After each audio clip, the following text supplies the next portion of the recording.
Hello everyone, I am Preeti Malviya. Welcome to Kids Club Digital Class. Today I start new chapter. Chapter 17 is the hydrosphere. Today I explain about the hydrosphere. ये hydrosphere क्या है? Hydrosphere means all water bodies. इसको आज हम explain करते हैं. Hydrosphere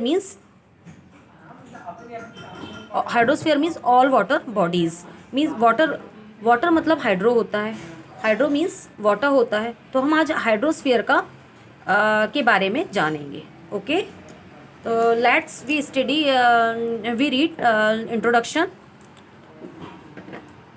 जैसा कि आप लोगों को मालूम है कि वाटर हमारी लाइफ में कितना इम्पोर्टेंट रोल प्ले करता है. ये तो सभी को मालूम है कि वाटर हमारी लाइफ में कितना इम्पोर्टेंट है, क्योंकि विदाउट वाटर कि हमारी लाइफ पॉसिबल नहीं है.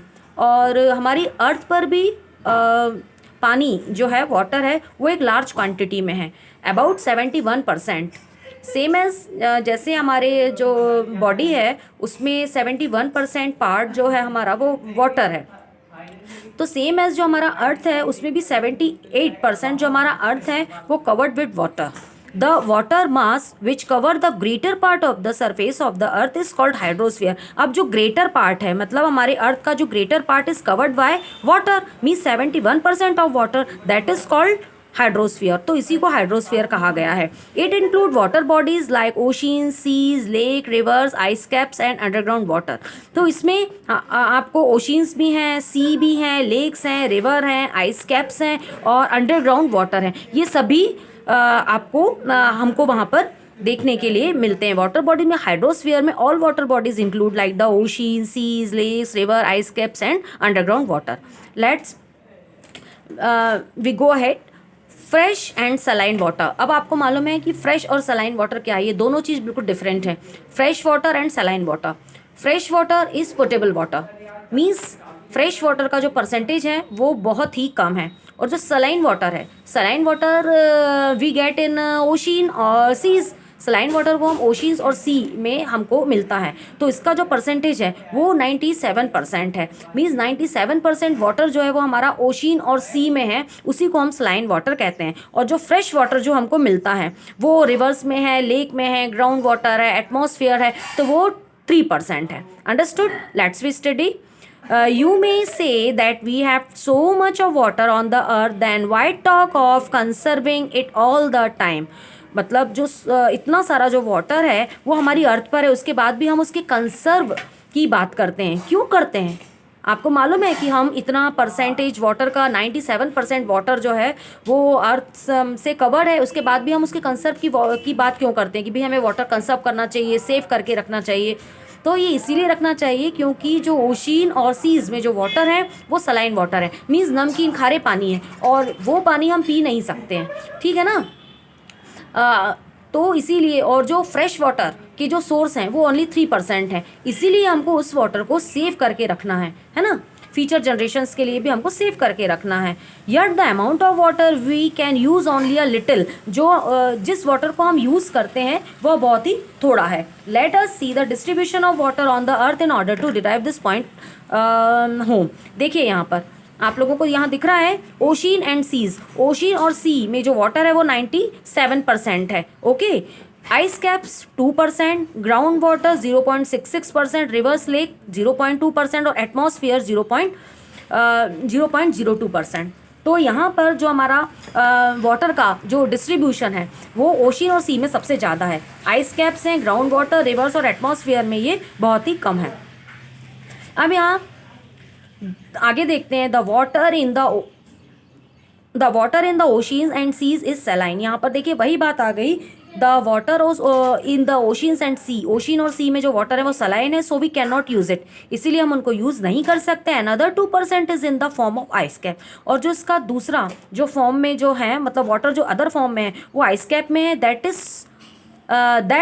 To is not available to us for use. और जो आइस कैप्स में उसको वो यूज़ करने के लिए मतलब अवेलेबल नहीं है. दैट लीव्स, अब कितना बचा परसेंट? जो आइस कैप में चला गया 2% और 97% जो है वो ओशियन और सीज में हो गया, तो 99% हो गया। तो दिस अब द लीव्स ओनली 0.70%। अब हमारे पास केवल 0.70% बचा, वी कैन यूज़, और इसी को ही हमको यूज़ करना है। This water is as much as about half of glass out of the bucket full of water, और ये जो है बकेट ऑफ वाटर से भी कम है हमारे पास में ये पानी। दिस इज प्रेससली, बहुत कीमती है। That is the reason that everybody talks of conserving water, इसीलिए हम वाटर को कंजर्व करने की बात करते हैं। अब आपको समझ में आ गया होगा कि हम वाटर को कंजर्व करने की बात क्यों करते हैं ना, क्योंकि हमारे पास पानी जो यूज़ करने वाला परसेंटेज है वो बहुत ही कम है। A little percent we can use, so we talk of conserving water. Understood? Yes. when we use water we pollute it, जब हम वाटर को यूज़ करते हैं तो वो पॉल्यूट हो जाता है। अब आपको मालूम है कि हम नहाते हैं, कपड़े धोना है, वॉशिंग है, क्लीनिंग है, ठीक है ना, इसमें हम वाटर यूज़ करते हैं तो वो वाटर पॉल्यूट होता है। If we pollute it all we will have no water for our use, और जो वाटर पॉल्यूट हो जाता है तो वो हमारे यूज़ के कोई काम नहीं आता, ठीक है ना। जो वाटर पॉल्यूट हो गया, गंदा हो गया, जैसे हमने कपड़े धो लिए वाटर में, पानी में कपड़े धोए तो वो पानी हम फेंक देते हैं, ठीक है ना, क्योंकि वो हमारे काम का रहता ही नहीं है। हम बर्तन धोते हैं, यूटेंसिल वॉश करते हैं तो उसका पानी भी हम फेंक देते हैं, तो वो पॉल्यूट वाटर जो है वो पीने के योग्य होता ही नहीं है। So be careful and conserve water as much as you can, इसीलिए हमको ज़्यादा से ज़्यादा उसको कंजर्व करना है और केयरफुली यूज़ करना है। Understood student? यस। अब हम आगे बढ़ते हैं। How does the sea water become saline? अब यहाँ पर एक क्वेश्चन ये है, अ क्वेश्चन इज अराइज कि how does the sea water become saline? Sea water saline कैसे हो जाता है, मतलब कैसे होता है? सलाइन मीन्स नमकीन पानी, ठीक है ना, तो वो कैसे हो जाता है? By saline water is mean salty water. Saline का मतलब क्या होता है? Salty water. You have read that evaporation take place, हमको मालूम है कि इवापोरेशन होता है। इवापोरेशन मीन्स वाटर वेपर ऊपर एटमॉस्फेयर में जाती है from water bodies. Since ocean and seas are the largest water bodies, the quantity of evaporation from them is the greatest. इसीलिए ये जो evaporation की जो quantity होती है वो बहुत ज़्यादा होती है, but only fresh water is evaporated. परंतु केवल fresh water जो होता है वो evaporated होता है। That is all that is dissolved in water remains back in the ocean and seas. और क्या होता है कि all that जो बाकी का जो पानी रहता है वो डिसॉल्व हो जाता है ओशियन और सीज में, while clean water is evaporated, जबकि जो क्लीन वाटर है केवल वही evaporated होता है। The things are dissolved in the sea water include salt, mineral and other impurities. और जो सी वाटर में जो चीज़ इंक्लूड रहती है, डिसॉल्व होती है, वो सॉल्ट है, मिनरल है, अदर इम्प्यूरिटीज़ हैं। The rivers carry these impurities to the sea which keep accumulating there, thus making a sea water very saline. इस जो इम्प्यूरिटीज़ मिलती है सी वाटर में, सी सॉल्ट है, मिनरल मिल जाते हैं, इसी के कारण सी और ओशियन का वाटर कैसा हो जाता है? सेलाइन हो जाता है। On an average, the sea water contains about 35 gram of sodium chloride, और एक एवरेज के अकॉर्डिंग यदि हम देखें तो सी वाटर में 35 ग्राम सोडियम क्लोराइड है, मैग्नीशियम है, कैल्शियम है और पोटेशियम है। अंडरस्टूड? तो ये हम यहाँ पर जान सकते हैं कि एक फिगर दिया गया है, देखिए कंपोजिशन ऑफ सी वाटर। तो जो सोडियम जो है 55% दिया गया है, सबसे ज़्यादा सोडियम की मात्रा होती है। सोडियम यानी ही नमक होता है ना। सॉल्ट का मतलब ये सोडियम होता है, वो 55% है, chloride 31%, then magnesium 4%, sulphate 8%, calcium 1% and potassium ये 1% है। ओके, तो यहाँ पर हम देखते हैं कि हमारा जो वाटर है वो सेलाइन क्यों हो जाता है, ठीक है।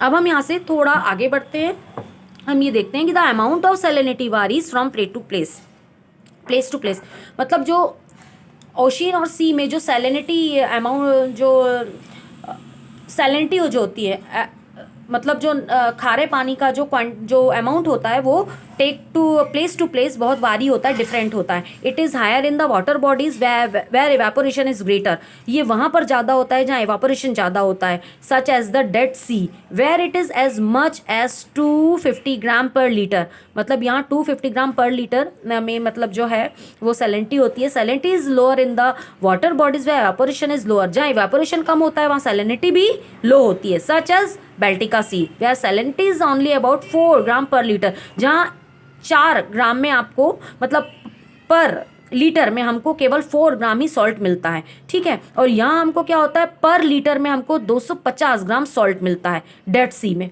ठीक है। तो जहाँ इवापोरेशन ज़्यादा होता है वहाँ सैलिनिटी ज़्यादा होती है, और जहाँ इवापोरेशन लो होता है वहाँ सैलिनिटी भी लो होती है। That is the reason that the swimmer can float on the Dead Sea. इसी का कारण ये है कि जो स्विमर जो रहते हैं, मतलब तैरने वाले तैराक रहते हैं, वो सी बेड पर, मतलब जो डेड सी है उसमें तैर लेते without having to attempt swimming. Understood? अब आपको ये समझ में आ गया होगा। नेक्स्ट वीडियो में हम मिलते हैं मेजर वाटर बॉडीज़ के साथ में। So thank you.